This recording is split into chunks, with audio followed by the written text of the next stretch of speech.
today? Yeah. Take a breath. Okay. So, one other funny thing about today was, well, actually before talks, usually I end up being reminded that I'm going to give a talk by one of you all coming to the appointment saying, oh, I'm going to see you next week. I'm like, oh, what for? Well, today I thought the talk was on cognitive function and psychosis until a few days ago when I realized by the website, oh, we just cut it down to psychosis. So that's what we're going to talk about today. Well, yeah, that'd take a while. So psychosis, anybody ever heard that word? Psychosis. What's the first thing you think of when you hear psychosis? Crazy. What's a disease you think of? Schizophrenia, exactly. So who among you here, who wants to be labeled as crazy or schizophrenia? So actually though, there is a type of psychosis that happens in Parkinson's, can happen, not everybody gets it. It is basically the definition of psychosis has been the same since about 1800 and just simply means a loss of contact with reality. Some places will say a break with reality, but in my mind, a break from reality is more like the schizophrenia. It's just got a different nuance to it. So it's just a loss of contact with reality. It can range anywhere from severe confusion to actually seeing things that aren't there, to actually believing false beliefs, believing things that are not true. And as far as the psychosis that happens in schizophrenia, it's got a lot of symptoms that aren't seen in Parkinson's. So they are very different animals. In Parkinson's disease, we typically think of the motor symptoms. Can anybody name a few? Tremors. What else? Freezing, yes. What else? Walking changes. Those are all motor symptoms because they refer to movement. But then there are also non-motor symptoms. Anybody name some of those? Memory loss. Confusion. Yeah, some others. How about sleep? How about, let's see, we got some here. Yeah, attitude adjustment. Sleep, constipation, urinary symptoms, blood pressure drops when you stand up, mood issues, depression and anxiety, cognitive changes, even loss of sense of smell. So Parkinson's can affect mood, thinking, and behavior. And when it does, that's where it falls into the Parkinson disease-associated psychosis category. So we're going to define all the different parts and what it means and what causes it. First, how often does it happen? It all depends on which study you look at and what their criteria were. Numbers have changed over the years depending on what they include and what they exclude when they're looking. For hallucinations and delusions, the number has been, I think that's supposed to be 20 to 40%. So a small number, but it all depends on, are you looking at somebody that's newly diagnosed, or are you looking at somebody that's had it for 20 years? For what they call minor hallucinations, which might be just illusions, then the number goes up. Anywhere from 25 to 70% of people might experience that. On the two spectrums, you have some other related but different issues. One of them is Lewy body dementia. So Lewy bodies are actually changes in the brain for anybody with Parkinson's disease, but not everybody has Lewy body dementia. They use the same name, but they're different things, and so it gets very confusing. Lewy body dementia is actually when dementia starts very early. It either starts before the Parkinson's symptoms or within 1 year of diagnosis. If you've had Parkinson's disease for 1 year and 1 day, and then start getting dementia symptoms, by definition, it's not Lewy body dementia. It's simply Parkinson's with dementia. Another thing is this word on the top, delirium. Anybody heard of delirium? That can happen to anybody with Parkinson's or without Parkinson's. And basically, it is temporary. It is some acute medical issue or medication change or infection or dehydration that causes a temporary, quick onset of confusion, maybe hallucinations, and it's treatable and reversible. So it can happen even if somebody's never ever going to develop constant psychosis.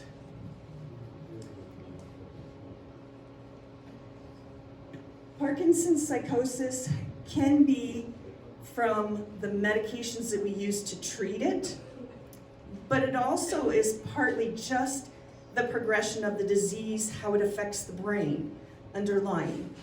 So even if somebody didn't take any Parkinson medications, they could still get symptoms of psychosis. However, there are certain medicines that we use that are more culprit in exacerbating symptoms of psychosis. So sometimes we have to go back to the medicine list and say, okay, now we got hallucinations. Why don't we get rid of this medicine or this medicine or this medicine? Because now it's causing problems. Usually the psychosis in Parkinson's doesn't start early. It starts late, middle to late.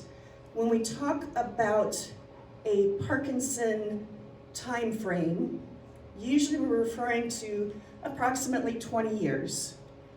And the first 5 to 10 years are that honeymoon phase where your brain still makes enough of its own dopamine that you can be late with a dose, you can miss a dose, and your physical symptoms are still rather well controlled. But once you get to 10 to 15 or 20 years, then people start having more trouble with the non-motor symptoms, the cognition, the psychosis. When it happens, we consider this as part of the Parkinson's. It's because of the Parkinson's. It's not a separate diagnosis. I think on schizophrenia, it actually has to be diagnosed before age 20 or 25 anyway, or it's not schizophrenia. And some of the other psych diagnoses are like that as well. They have to be diagnosed young. So, definitions, hallucinations. Hallucinations are when you see something, or hear it, or smell it, or taste it, or feel it, and it's not really there.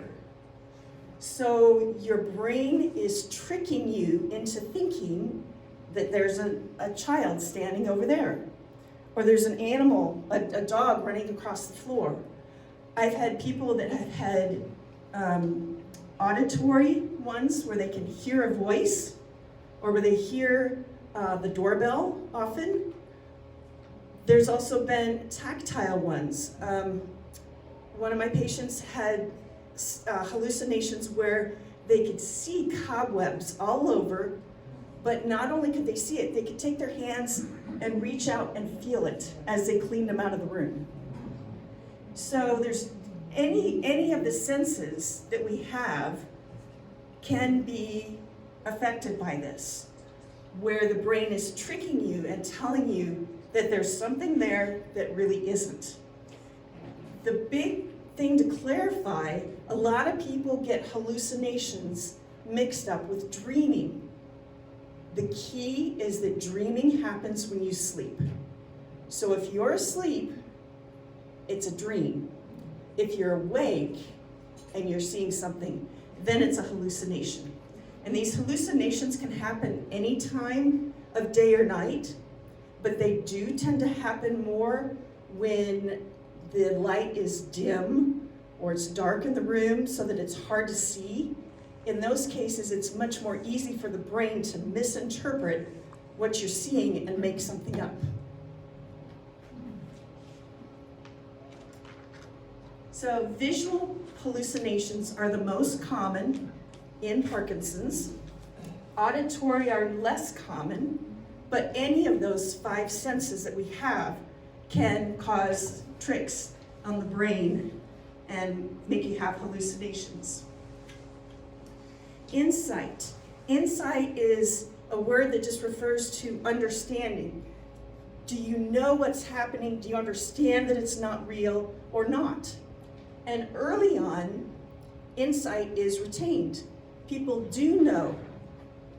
Every time I see somebody in the front yard and they have orange hair, I know that's the hallucination. So if I see somebody in the yard and they don't have orange hair, I need to go out and check because it's probably somebody that's real.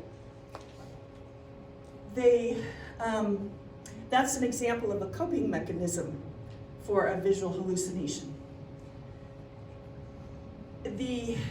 The longer that somebody has Parkinson's, the more likely it is that hallucinations become more often, they become more complex, and people can start getting to the point where they don't have insight anymore.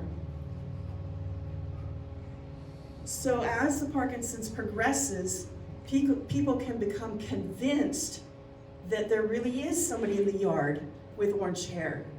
And once somebody starts believing that those are real, then they can start interacting with them. And that's only a problem because that can make the person have behavioral issues or act differently. For instance, if there's people out in the yard, and I would say this is more for men, if there's people out in the yard, it's more often the men that get really uptight and really upset because those people are in my yard and I don't know what they're doing and they're messing with my stuff and it bothers me. There can be times where somebody thinks they wake up at night and they think that there is, they think that they see an intruder. They call the cops, and then it turns out not to be anything. There can be times when people think that there's an animal in their room, or something even more complex, like a little train of toys that's moving about the room. And when they go to step over it, they fall and break a hip. So that's a problem. If it were just a hallucination itself, it might not be such a problem. But when you start to believe it and act on it, that can be a problem.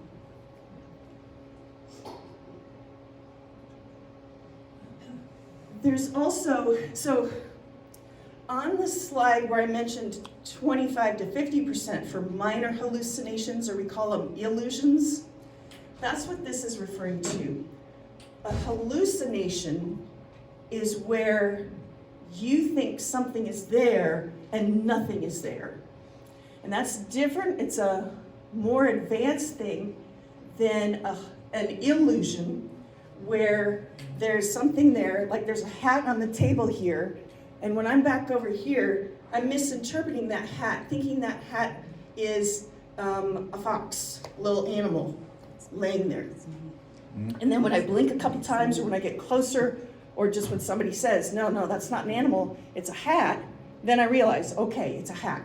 But that's where there's actually something there, and you just misinterpret it. Does that make sense? Versus making something out of nothing.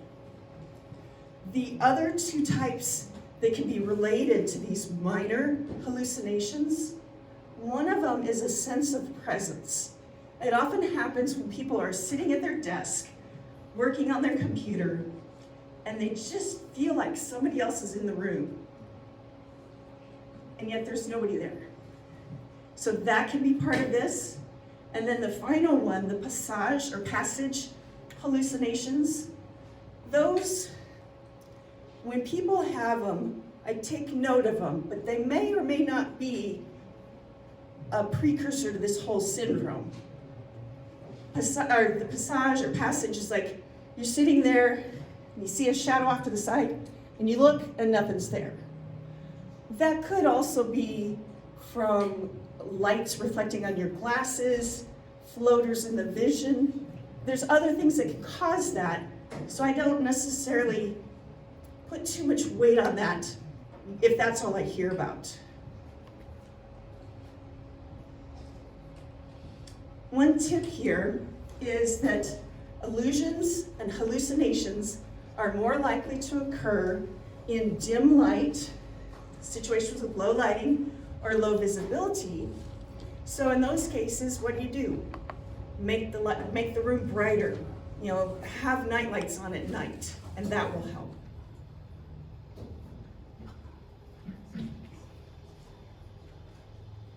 Delusions. Delusions are a fixed belief, which is different than seeing something that isn't there. It's when you get a thought in your head, it's not true, it's fixed, it won't go away, it's persistent, and idiosyncratic. It's peculiar, it's something that's not right. Delusions are not deliberate, they cannot be controlled, and they do seem very, very real to the person with them.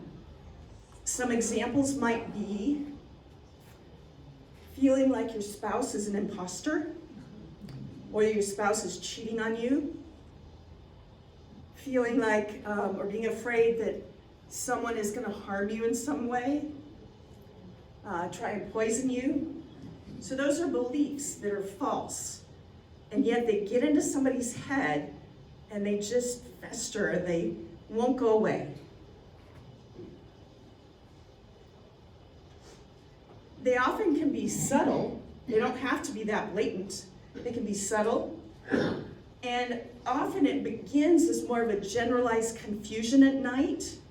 And over time, it eventually progresses from there into very well-formed beliefs.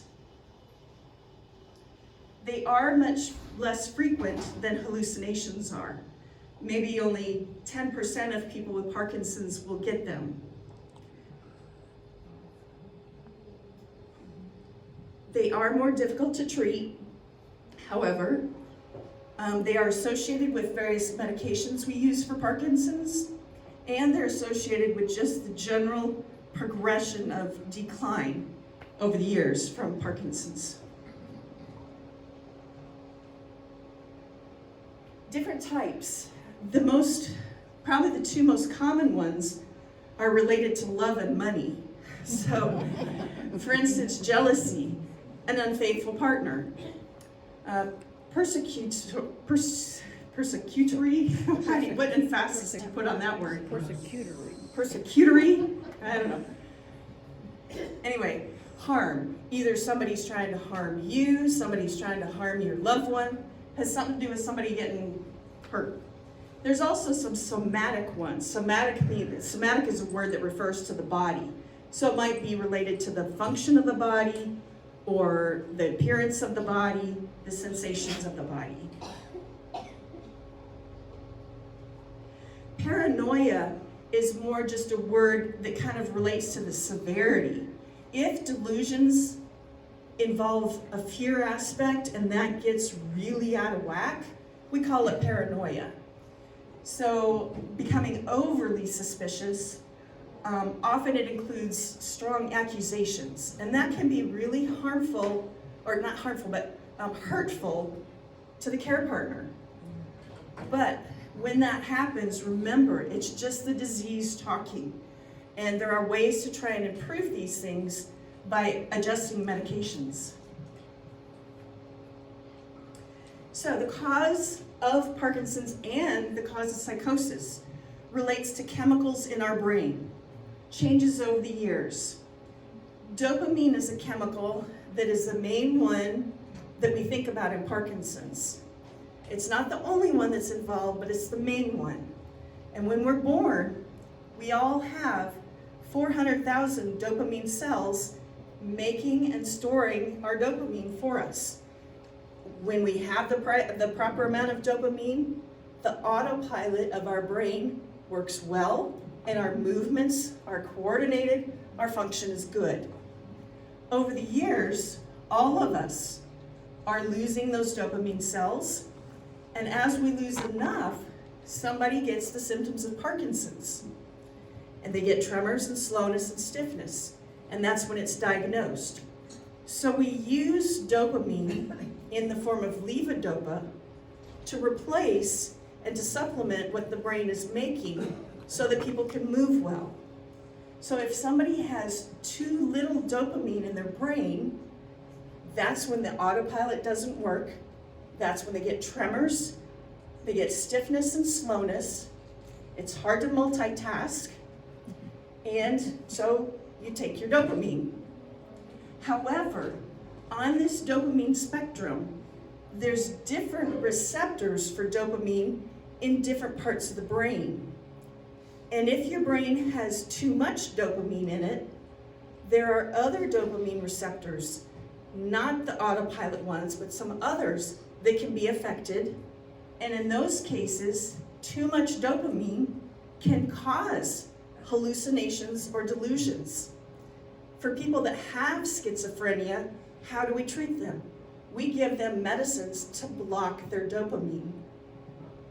If we give them too much medicine, what do they look like? They look stiff and slow and shaky, like Parkinson's. So there's a whole spectrum of dopamine.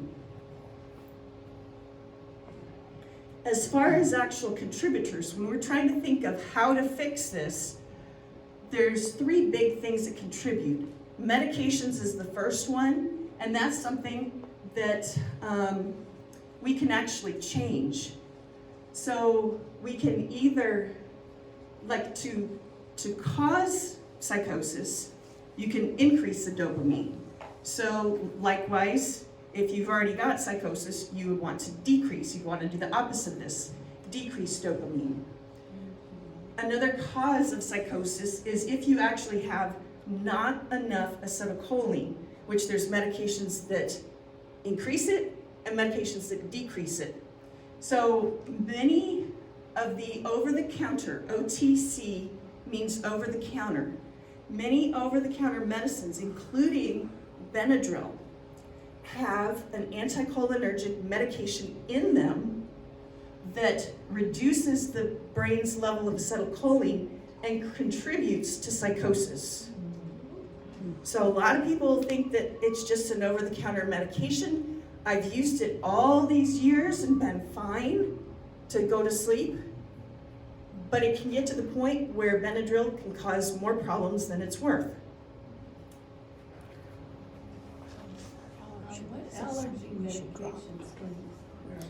There's different ones that are anticholinergic.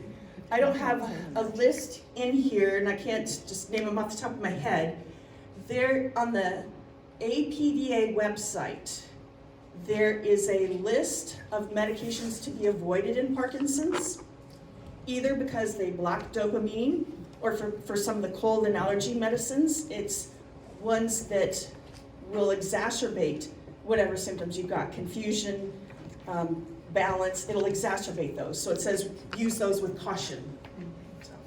And it's on their website. So again, a tip, many of the over-the-counter sleep aids, allergy medicines are anticholinergic, so they can exacerbate these symptoms. The second big contributor is dementia. So normally when somebody says dementia, what's the first thing you think of? Alzheimer's, yes. So, I don't have one. What do you call, do I have one? No, I don't have one. When you got a box, when you sneeze, and you got a box of these little white things, and you pull one out and use it, what do you call that? Kleenex. Kleenex. But it's a tissue. Exactly. Kleenex is a brand name. Technically, you're pulling out a facial tissue, right? Not a Kleenex, unless you're like me and you adamant that you have to use Kleenex. But, so that's the same thing with dementia and Alzheimer's. Dementia is the overlying category, and most people that have dementia have Alzheimer's. So we use those words interchangeably, but it's not exactly accurate. The dementia that's associated with Parkinson's is very different. It even affects a different part of the brain. So Alzheimer's is considered a cortical dementia, affecting the outer parts and their functions. And dementia associated with Parkinson's is a subcortical dementia, affecting the inner parts and their functions. When we age, we start out normal, we hope. And over time, with age, any of us can start having more problems with remembering the word we want to say, remembering or being able to focus, names, being a little bit slower to process. And all those things are common complaints in aging. But at some point, when they get too often and too severe, it actually jumps you in from the normal category to the mild cognitive impairment category. And cognition simply refers to mental processes. So it's all mental processes, not just memory. For people with Parkinson's, mild cognitive impairment can, generally it's, how do I say this? If you look at a whole group of people with Parkinson's, and they've had Parkinson's for 15 to 20 years already, then about 40% of those have enough problems they're considered dementia, 40% are still considered mild cognitive impairment, and 20% are still considered just normal aging. So it's present, but, and the key part of that is after 15 to 20 years. So we're not talking when you're first diagnosed. We're talking down the road.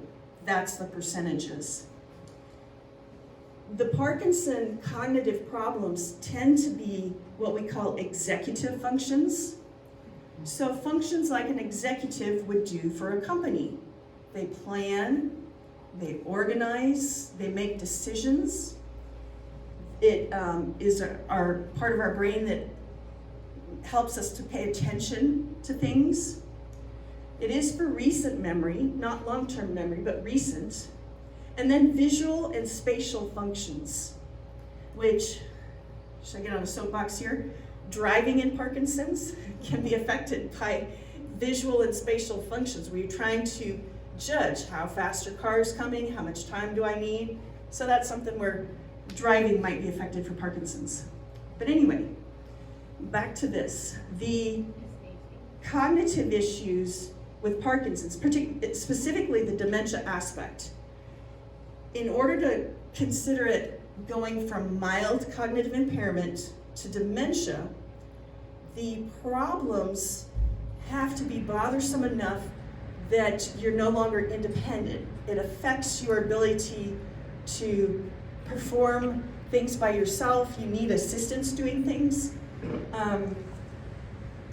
So that's the main thing that jumps it in severity from MCI to dementia. And it usually happens again after years of having the Parkinson diagnosis. If the dementia happens very early, especially in that first year, remember, that's when we put it in its own little category, and that's when we call it Lewy body dementia. So the delirium that we mentioned earlier, delirium being temporary, it is considered a reversible medical condition. It affects somebody's alertness. They might seem very lethargic or sleepy. They can be very disorganized in their thinking or confused. They can have some very unusual behaviors, getting a bit combative or argumentative, and they can have hallucinations. The big difference between delirium and the psychosis symptoms is that this is something that comes on rather quickly, and it comes on because of a cause, because of something. And so our key is to recognize this is a sudden change from normal. Let's go get it figured out and find out what that cause is and fix it so we can get our loved one back, right? Some of the causes would be any kind of infection. A urine infection is a very common one. And at this age, people may not have the typical symptoms of a urine infection. They might have no symptoms of a urine infection. It might be that they had new onset incontinence, had a few accidents, and that's it. They might not have the burning or the blood in the urine that you expect when you're young. Dehydration. How many of us have to struggle to drink enough water? I'm there too. That alone can cause delirium. If you kind of think of over our lives, even with just aging, we're losing brain cells, we've injured things, things have added up. We're just not as resilient, and we don't have as much compensation the older we get, right? So when you're young and go through a surgery, you come out the other side and you pop up and you're ready to go back to work. The older you are, the longer it takes to clear the anesthesia, get the body going again. So when we're young, we can do things. We can use Benadryl. We can go without water. We can, do all these things. We can drink lots of alcohol without any side effects. But as we get older, just because you always were able to do it doesn't mean you can do it now. One of the reasons is that the liver and the kidneys that clear out toxins from our blood, they slow down. They don't work as well. So toxins stay in the blood longer and they affect the brain more. So it's like they're stronger. Other things. Medications is the other big thing for delirium. Either adding a new medicine, increasing the dose of a medicine you've been on forever and ever and ever, and it just increases it to too much to take. Over-the-counter medications, pain medicines, the ones like Valium or Xanax, any of those. Even things like the NSAIDs, ibuprofen, aspirin, things like that. In some cases, they can contribute. So a tip here, again, I just mentioned it, is that with age and with disease progression, your metabolism changes, and so you may not be able to tolerate the same things that you could tolerate younger. One more tip. When we think of Parkinson's over the years, it is degenerative, so it does progress, but it progresses rather slowly. It's not something like a stroke where you have a sudden downturn. It's not like you broke your hip and you're suddenly in bed for weeks. It is something that's just little by little. And so if there is a change that you notice in someone that is more sudden over hours or a couple days, we need to think something else is going on, let's get it checked out. Either call your doctor, go to the emergency room, whatever, get it checked out, because it's likely to be something else. Here's some risk factors for psychosis. Again, medications, whether it's new ones, dose changes, over-the-counter ones, dementia. Anybody with dementia has less reserve, less compensatory mechanisms. They're more likely to get it. Sleep disorders. REM sleep disorder is very common in Parkinson's. REM sleep is the sleep that happens when you're dreaming. Generally, not early in the night, but generally 3 to 4 in the morning until when you wake up, those later hours. And during the dreaming sleep, the only thing that moves is your eyes. So this is called rapid eye movement sleep. That's the dreaming sleep.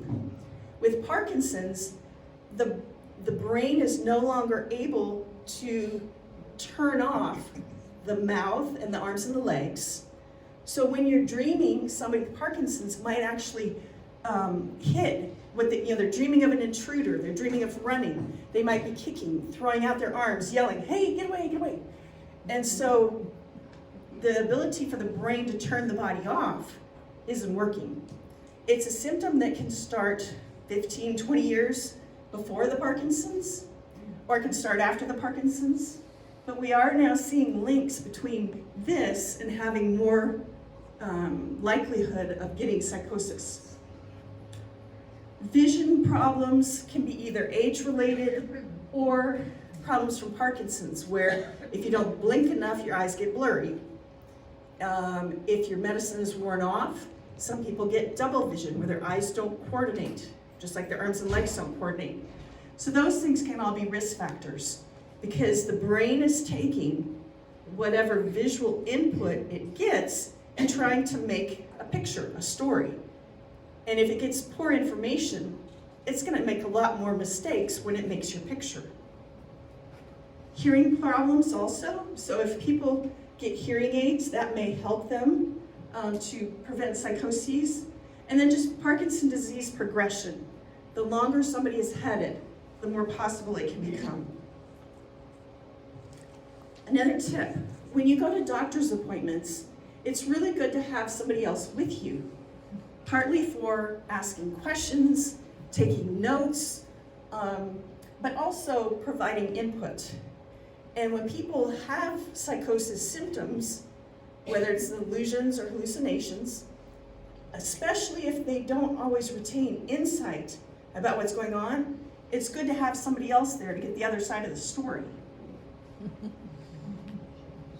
So treatments.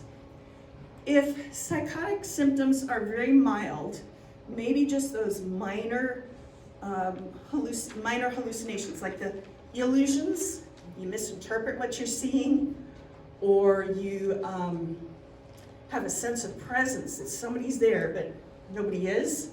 Those things are minor, and it's possible that at that point you and your doctor decide just to hold off, just monitor, maybe make a slight med adjustment, but just kind of wait and see how things are going to go.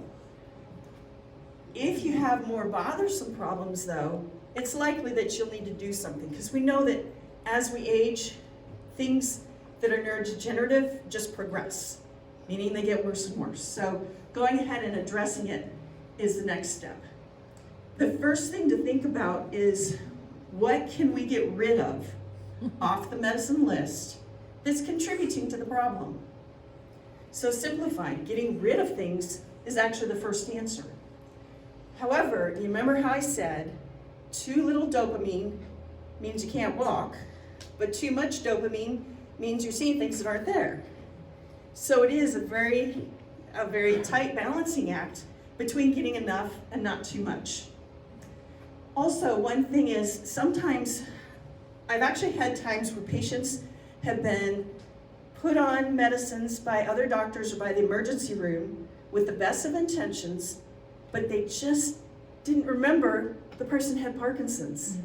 So they were put on a medicine that blocks their dopamine. It could have been an anti-nausea med. It could have been some antipsychotic medication, the ones that everybody thinks about, but some of the anti-nausea meds, people don't think about that as much, blocking dopamine. And so, always important to look through the list for those sneaky little ones that get on there that do you no good. After you've simplified your list, the next thing is whether or not you need to add something. And when you add something, you're actually changing your threshold against hallucinations. So if it takes this much problem to get to the hallucinations, you're strengthening it, and now you can tolerate this much before you get hallucinations, if that makes sense. It does so by rebalancing the brain chemicals. The older antipsychotics, all of them pretty much blocked the wrong dopamine receptors and worsened Parkinson's symptoms. So all the old ones, we don't even think twice about them. Just don't go there. There was a whole second generation of antipsychotics that were not supposed to worsen Parkinson's symptoms, but most of them still do. Not as consistently, not as severely, but they still can. There's only 2 of the antipsychotic type medications that don't worsen Parkinson's. And they've had their side effects and their lack of effectiveness in some cases. So this middle one, clozapine, if you can see no mouse. The middle one, clozapine, That's the one that's been shown to be effective. It's proven to be effective in studies. And over the years until 2016, that was like the best one. However, it has a huge possible risk factor of, big word, agranulocytosis. That means you don't have enough white blood cells to fight infection. And who wants that? You can monitor for it, but does anybody here want to come in for like blood tests every 1 to 2 weeks? Nobody? Nobody? All right. So that's the thing, you have to get blood tests. And from your standpoint, you don't want to be stuck. From my standpoint, that's a huge thing to monitor. And so it usually doesn't get used. So the alternative over the years has always just been the bottom one, quetiapine, which is brand name Seroquel. It has many fewer side effects. You don't have to do any blood work. It's considered much safer, but it's only useful in some people. It's not nearly as proven effective as the other one. And so it's been a hit or miss, whether it's helping or not. But in 2016, they actually came up with a new medication just for Parkinson's. And the thing that's so unusual about it, it doesn't affect dopamine. It actually works by working on a different chemical, serotonin. So it is the first and only medication FDA approved for hallucinations in Parkinson's. And so we've been using that a lot more since that time with effectiveness. There is still a range of effectiveness. The more severe somebody's symptoms are, you may not get them gone, you might just get them better, but yet any improvement is helpful. The other thing I forgot to mention, on all the old antipsychotics, everything except Nuplazid, well, I'll explain this in a minute. Everything except Nuplazid has a definite black box warning about use in older people with dementia. And the risk is for increased risk of death. Well, somebody that's older with dementia is already at an increased risk of death. So, you know, it's up to the doctor and the family to decide, is it worth it for that? But this Nuplazid one, it still has the black box warning on it, but it is actually getting FDA approved or gotten FDA approved for use in dementia too. So it's getting that extra approval when the others don't have that. The problems with somebody getting psychotic symptoms, psychosis, what do? You stop socializing, you stay home, you're afraid to talk to people about it, you feel embarrassed, you don't have any confidence. All those things make people withdraw, isolate. And actually, the social withdrawal and the social isolation, mental isolation and withdrawal, all increases your risk of psychosis. So you need to fight it, and we need to learn how to talk about it better and understand it and know how to respond to it, and embrace people, because they need to keep coming out and being involved. Yeah, so lack of social stimulation, including mental, is a risk factor for psychosis. And it can cause undue strain on the care partner.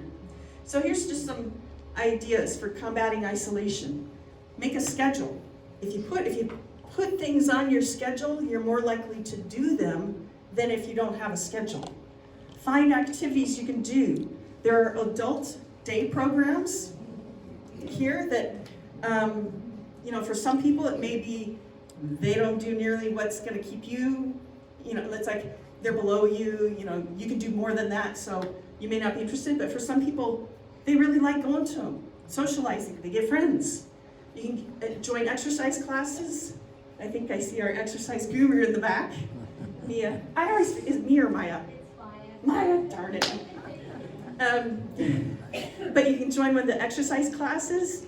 Part of that is exercise, but part of it is socialization, just being with other people. Talk about it. Start with just a few people that you trust, a few people that are around you all the time. Talk about it, hear their experiences with it, and what they do for it, and then educate yourself so that you can get ahead of it, so you can understand it better. Let me pull this out of the way. Oh, yeah. I can get my slides anyway. Okay, caregiver tips. There's a couple slides of this, but basically, they're all the same. It's like common sense in a way. It's like, okay, so behavioral problems can actually be worse to deal with than the physical problems. But remember those t-shirts, be calm and carry on? Well, put one of those on. Stay calm and patient. When somebody does something hurtful or says something hurtful, remember it's the disease talking. It's not them, it's the disease. Try and just, put it off. If the person does not have insight into their hallucinations or delusions, rather than arguing with them and challenging them, just agree and then distract them. Get them off on another task. If somebody gets agitated or aggressive, give them space. Talk calmly, reassuringly. Don't use big gestures that are going to get them even more agitated or upset. Try to understand. Acknowledge what they might be experiencing. Try to actively listen, again, while staying calm and patient. Talk about their experiences, even at times where it's not happening. Try and talk about what they're experiencing in an open way, in a non-threatening and a non-judgmental way, in order to help reduce anxiety about what's happening. Encourage and support them, rather than arguing and debating. And again, try not to take it personal. Find some neutral, simple things to talk about. Show them comfort, rather than just trying to discredit them. Some people, well, I'm sure everybody wonders, well, if they've got a false belief or they're seeing things that aren't there, shouldn't I tell them that it's not there? Shouldn't I insist and fix them and make their thinking right? Well, especially with the delusions, those are stuck and they're not really fixable. You can't really change their mind. It's something the mind is on. And it's more helpful if you can neither challenge it nor necessarily reinforce it, but more just try and distract. Just agree and distract. Just go do something else. There's something called therapeutic fibbing. And so that's just like, there's a cat in here and it's bothering me. It's peeing on the couch. All right, I'll take the cat out. And then do something else. Distract. Be prepared. Know the triggers. One big thing that triggers is being in unusual situations or unusual places. So anything stable, having a stable routine day to day, keeping the Parkinson meds on as stable a schedule as possible to keep that maximized. All that stability and routine and schedule helps the person to prevent triggering it. Think about the environment, keep it safe, so there's not things that you can fall over. Have an emergency plan. Like if something happens, if they suddenly have that decline and things are worse, they're hallucinating, it's worse, delusions, know your doctor's numbers, the ER, just go straight in and get it taken care of. Educating others who are around frequently is helpful so that they can understand, how do I deal with this? What do I say? What do I do when it happens?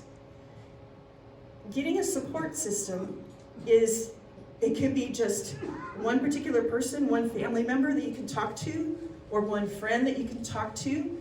So if something is said that hurts you, you can unload on your friend, or you can talk to them about what's happening.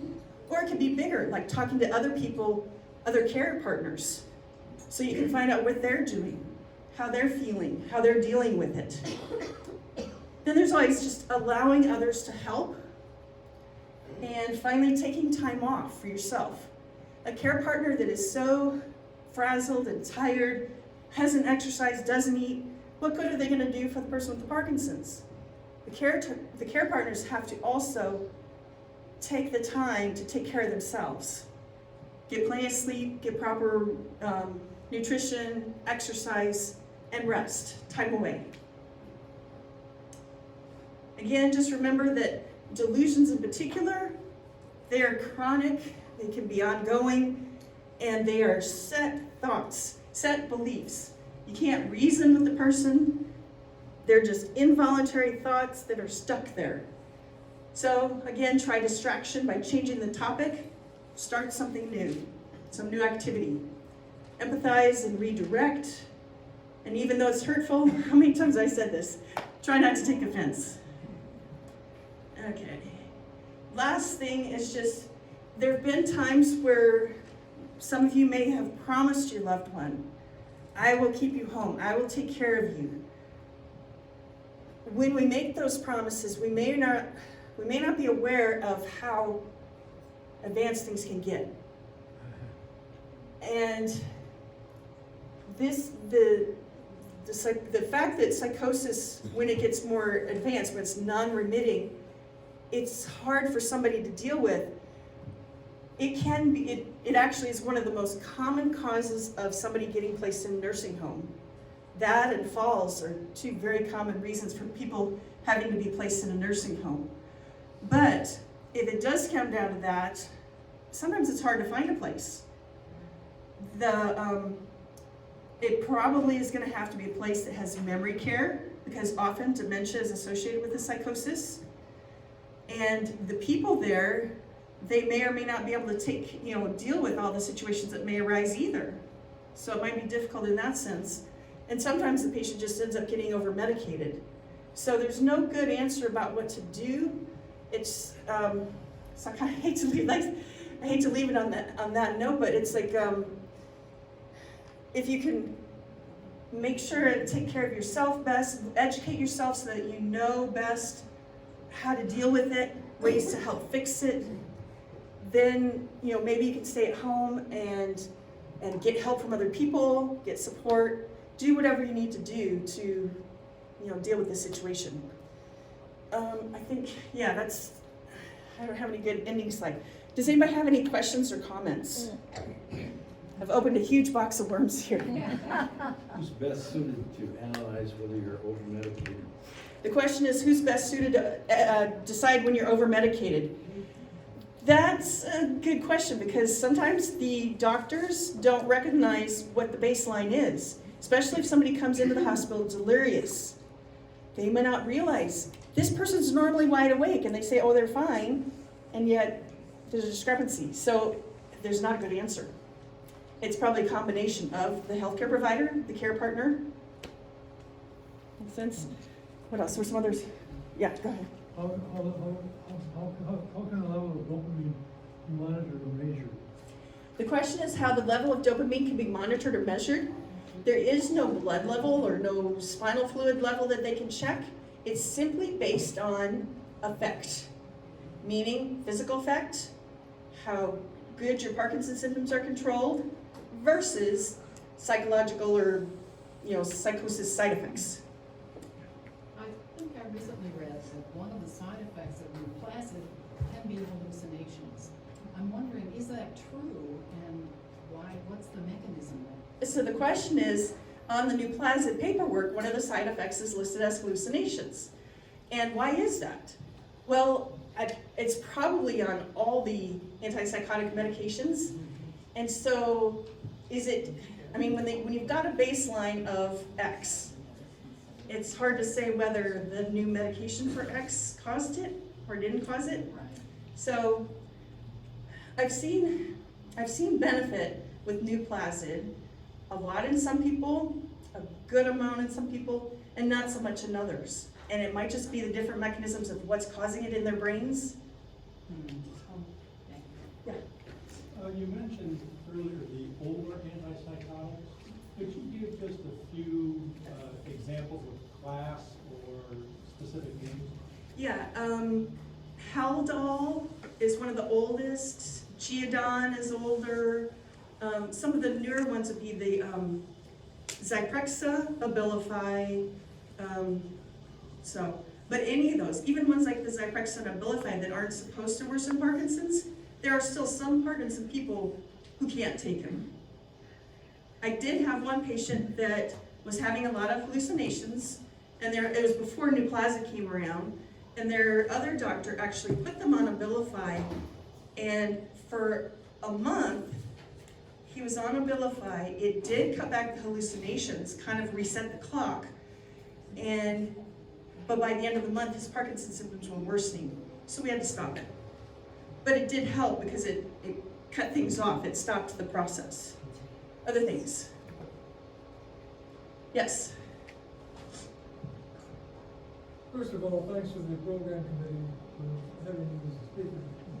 This is the first time in 10 years I've heard anything about hallucinations and the background and so forth related to them. Because frequently, over the last 6 months or so, peripheral vision now will get a fog on one side or the other. I don't know whether that's hallucination or whether that is something to do with the degeneration of the entire system. What is package illumination? What are package hallucinations? Oh, so the comment was about getting a fog in the peripheral vision sometimes, and then the passage hallucinations, I guess it's the horses, when they do passage, that's how they pronounce it, and so that's why I think of that. But anyway, generally it's like you think you see a shadow off to the side of your vision, and you look and nothing's there. If that's how the fogginess comes, just like quick off to the side and you look and nothing's there, it could be part of that. And that may or may not herald all these other things. Because it could be from floaters, light reflecting off glasses, off windows, various things like that. That one's not so much specific to the whole psychosis spectrum. Okay? And so if you have that, it's good to just always get a check from the eye doctor. Make sure there's nothing wrong in that sense. Mention it to them, let them know what happens. But it's probably something that they'll say, no big issue, just go on. Yeah. Anything else? Yes?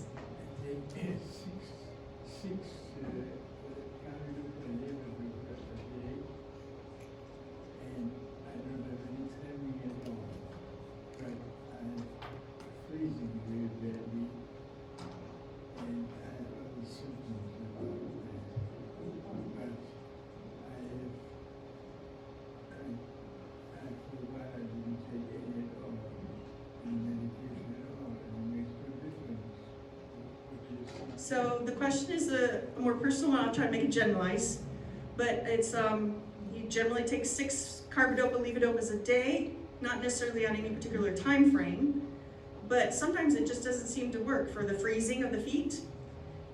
Freezing in general, well, put it this first thing, people get the best response from carbidopa-levodopa by taking it on as consistent a basis as possible. The first 5 to 10 years are called honeymoon years because you can ignore that and you can get away with it. But it gets to the point where you can't get away with it anymore.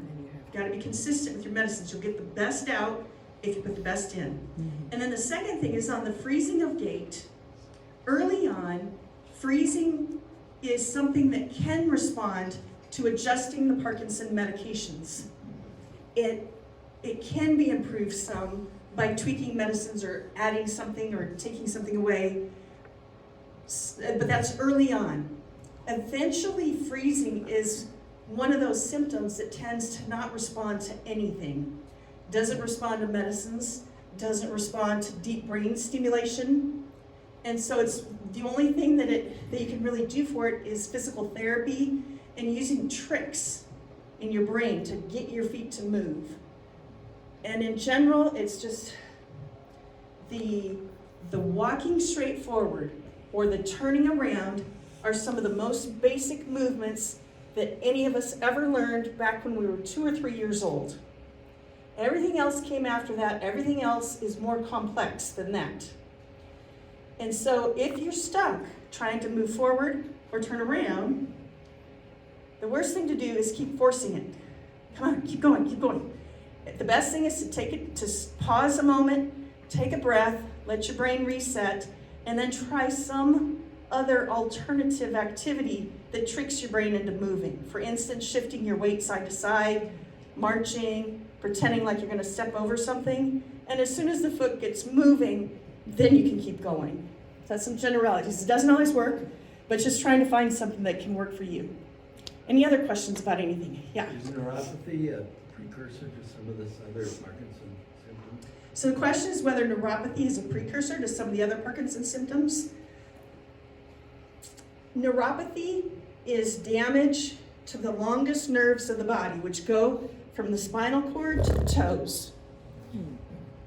Because they're so long, they tend to get damaged over the years.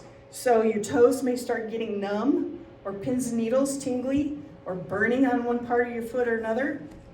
Over the years, that can worsen. Gradually, the numbness can work its way up to your ankle or up to your shin. And the biggest thing that it affects in Parkinson's is the balance. So if you have balance issues from freezing and you have balance issues from neuropathy, you just got extra stuff to deal with.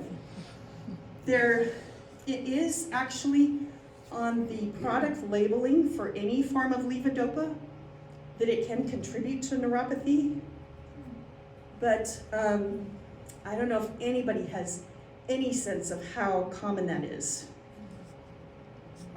So in general, it used to be a simpler answer. We used to say, no, Parkinson's was not associated with neuropathy.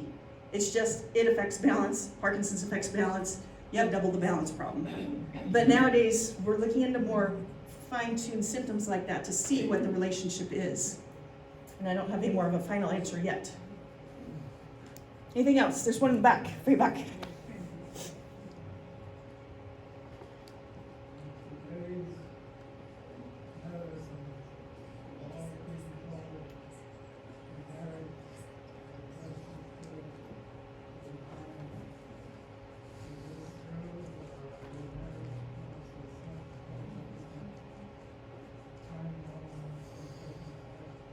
So the question is about generics versus brand names and whether there's any differences in the two types of medications.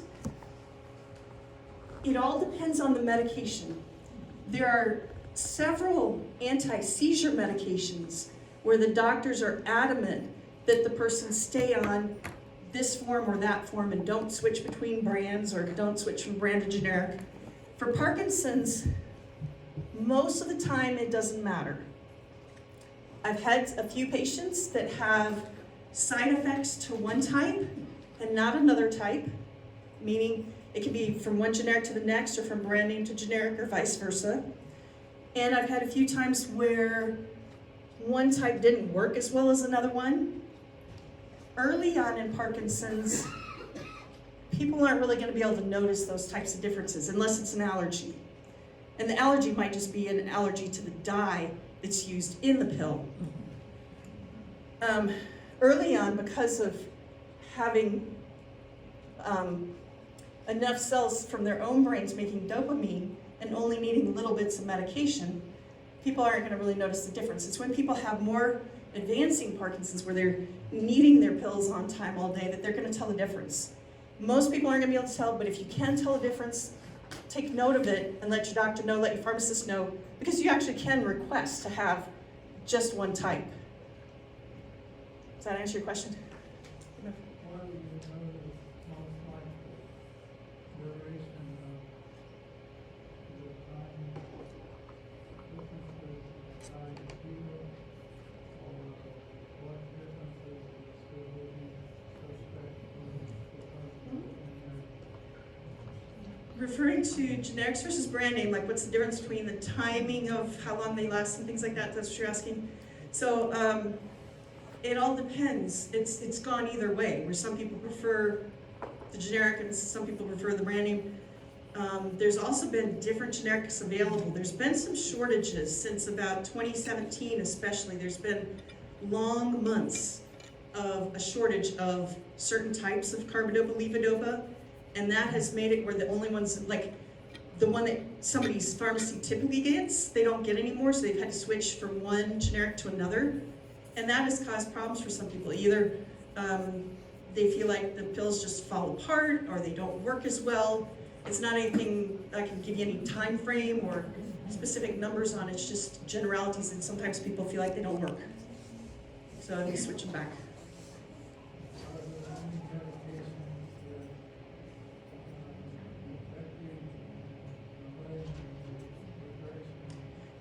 The next question is, are there any medications that are effective in delaying the Parkinson's? Yes and no. If you count exercise as a medication, that's the medication. Exercise has been shown to slow the progression, help the brain learn to live without as much dopamine. It also just keeps people from falling as often, keeps their balance better. If they do fall, exercise keeps their bones from breaking because the bones are stronger if you do resistance exercises. So exercise is the only thing that really has been shown to slow down the progression. Yes? A more general question on carbidopa, levodopa. Is there anything to, I've heard arguments as to whether you should postpone it or whether you should start right away as soon as you're showing tremors. And then secondly with that, is it best taken on an empty stomach? Two good questions. The first is when to start carbidopa, levodopa. And in general, when you first get diagnosed, you've got enough symptoms that the doctor can see what's going on, right? And you can feel it because that's why you went in to get checked. Right. And so the thinking now is that it is good to go ahead and start something. It doesn't have to be some whopping big dose. It just, starting something will help maintain a better quality of life rather than trying to go it alone without any medication for longer and longer and having more and more debility. The second question is about the medications themselves and whether to take them on an empty stomach or a full stomach.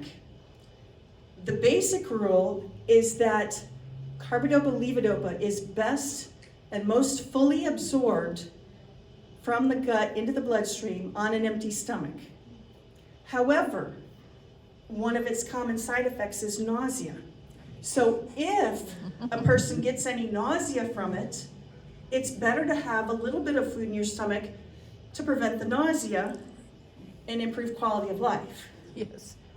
The types of food that would be better to have in your stomach would be carbohydrate type things, crackers, toast, something like that. I always think of that 72-ounce steak in Texas or whatever. You're probably not going to get very much benefit from the pill you take with that 72-ounce steak because it's competing to get into your bloodstream with the pill. Yeah. They use the same transporter. That transporter can only go so fast, and it's just overwhelmed by all that steak and just can't get any of the pill taken up. So, Thank you. anything else? We're getting down to about the end. Okay, yeah. If you're going to have fasting labs done, should you take your medicine before you go? The question is on fasting labs, whether you should take your medicine before you go. It also relates to before a surgical procedure, whether to take medications. I would say the best thing is double check with your doctor on which labs you're getting. But before surgical procedures, in order to be best functioning so you can walk in and present yourself and get it done, they generally allow, no problems, take your pills with a minimum amount of water, just the least amount you can to get it down.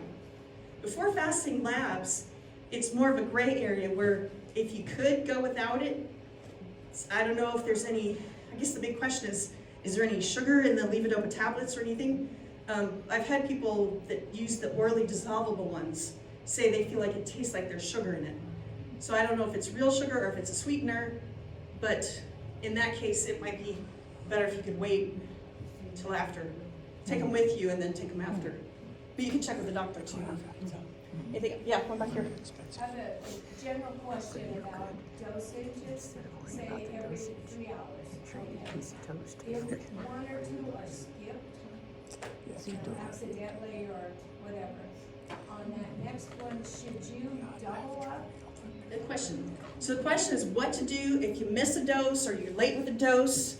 In general, if you're already late with a dose and you realize, oh, I'm late with a dose, it might be helpful to go ahead and take a dose then. But what do you do for the rest of the day? Do you try and squeeze them in? Do you just skip one? And there's no right or wrong answer other than that's not okay. I'm having auditory hallucinations.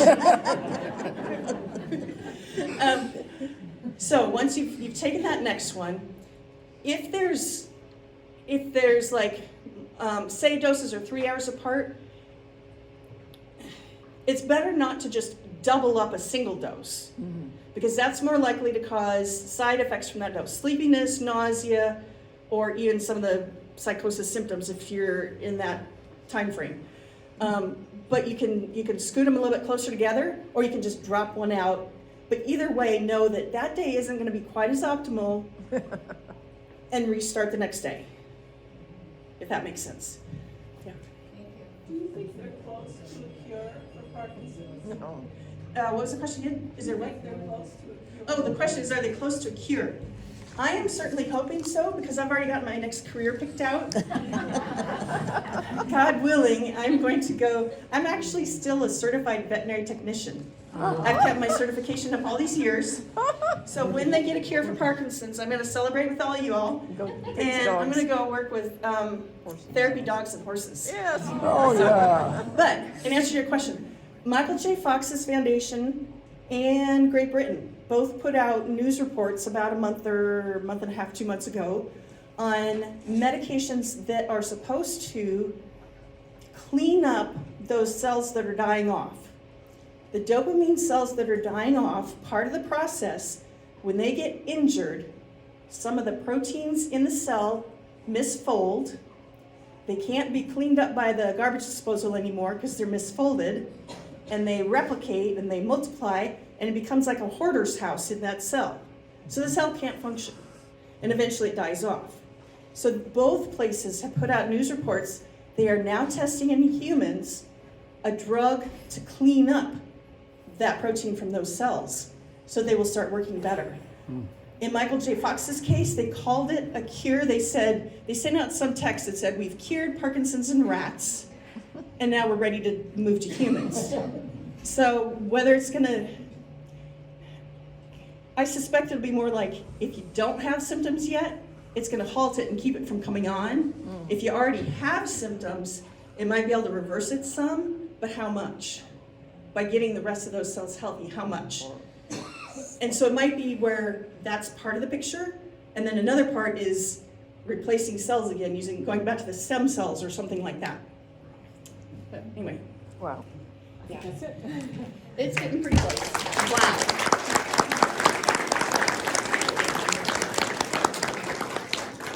It's always a pleasure to have Dr. Reed here, so thank you all for coming. And by the way, she's going to be back in March, in the middle of the month, not at a lecture, but at our support group meetings at Friends Indeed. So keep that in mind. Sue. Just a couple of announcements we forgot. For those of you that are new to Parkinson's, we have a library, and it's always set up on lecture day in the back corner. You're welcome to take out any of the materials. There'll be somebody there to help you sign them out, and some of them you can just keep.